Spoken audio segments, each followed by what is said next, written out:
Right, magandang araw muli mga kababayan. Ito, nagsalita na si VP Sara patungkol sa kay Pangulong Duterte, no? At medyo pinagbabawalan na si VP Sara magsalita, no? Patungkol sa pinag-uusapan nila ni PRD pag siya bumibisita dito kay dating Pangulong Duterte. Kaya papansin po natin, medyo humihigpit na itong ICC na to, no? Talagang kung ano pinag-uusapan nila ni Pangulong Duterte ay hindi na pwede nilang sabihin, no, sa mga tao pag siya in-interview sa labas ng detention. Kaya limitado na yung kanyang pananalita. Hindi tayo makakuha ng magandang impormasyon patungkol kay PRD. Pero sinasabi niya sa magandang kondisyon naman itong si Pangulong Duterte, mga kababayan. Kaya to at pakinggan natin itong mensahe ni VP Sara patungkol nga kay Pangulong Duterte kung paano ay hinihigpitan niya sila. Kung anong pinag-uusapan nila sa loob ng detention ay bawal na ilabas ito, mga kababayan. At ikwento pa sa mga supporter ng Pangulong Duterte. Tapakinggan po natin si VP Sara. Para malaman kamusta na po si Tatay on your visit today? Yes, oo. Ni-remind kami no, ng detention unit na merong kailangan sundin na mga conditions sa visit. No? So, from now on, bawal kwento kung ano yung mga nangyari sa loob at ano yung mga pinag-usapan sa loob. I can only say na, yeah, President Duterte is still alive. Yan lang po, hanggang dun lang po. Kasi bawal po magbigay ng mga information na pinag-usapan sa loob. You're the one who owns the stroller? Ha? Ikaw? Si Charlie. Ay, ikaw! Ay, mayroon pa palang mas maliit. Kabasilan. So, but even up to his health, wala pong malita. We're not allowed to give updates. Okay. Anyway, but kayo, VP, will you be here during the hearing on the 23? Inaayos pa namin yung schedule namin. So, hindi pa namin alam kung sino yung makakarating sa September 23 para sa confirmation of charges. But likely, merong relative na darating. Sigurado yon kasi kailangan talaga na merong, sabi ko sa kanila, kailangan talaga na merong bumibisita sa kanya whenever allowed ng detention Nagtatanong lang po yung mga taga-Japan, meron daw silang big gathering sa 2021 and they want to know if you can join them also in Japan. Oo, nag-confirm naman na kami sa mga organizers sa Japan, led by Sir Berwin.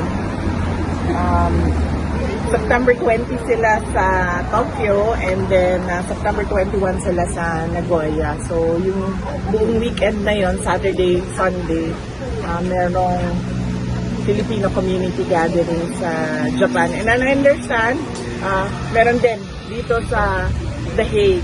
No? And likely, marami din sa loob ng Pilipinas. Well, on another note po, nagtuloy na yung pagdinig ng flood control program at sa Senado at nag-anunsyo na magpupuo daw ng independent fact-finding committee sa flood control. Your thoughts? Well, sabi ko nga lagi, too little too late yung administration. Alam naman na natin yung problema na corruption sa flood control. Hindi lang sa administrasyon na ito, sa mga lahat ng mga dumaan na administrasyon, hindi lang sa administrasyon ni Pangulong Duterte. Alam na natin yan lahat. Naging mayor ako 2010. Meron ng issue ng flood control corruption. And mas worse lang sa atin ngayon dahil sinasabi ko nga, hindi lang naman flood control projects yung merong corruptions. As early as 2024,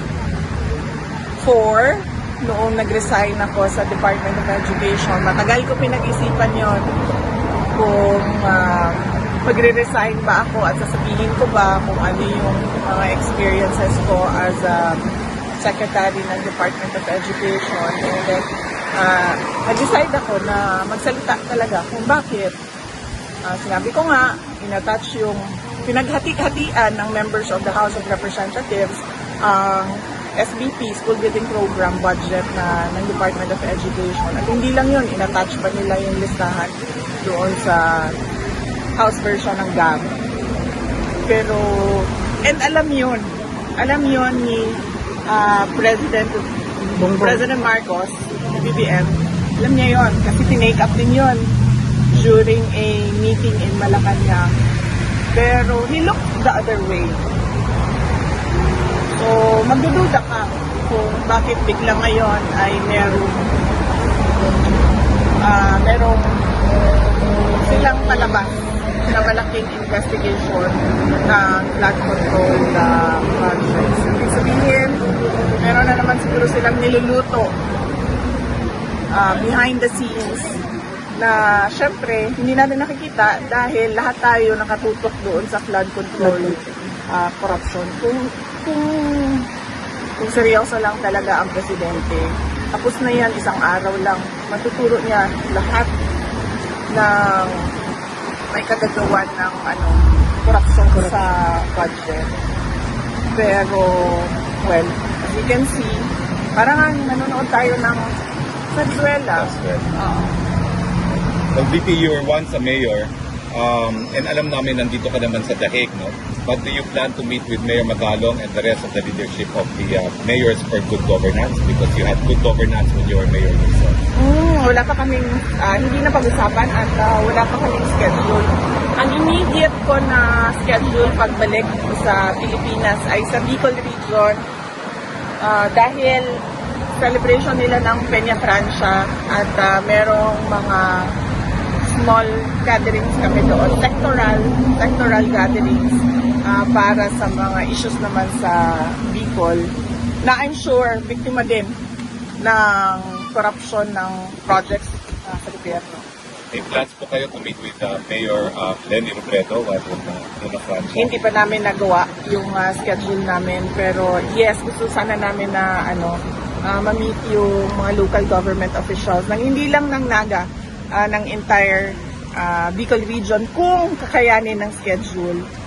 But mainly, nandun kami to celebrate with the Bicolanos, to pray with the Bicolanos sa pinakamalaking festival nila, ang Peña Francia Festival.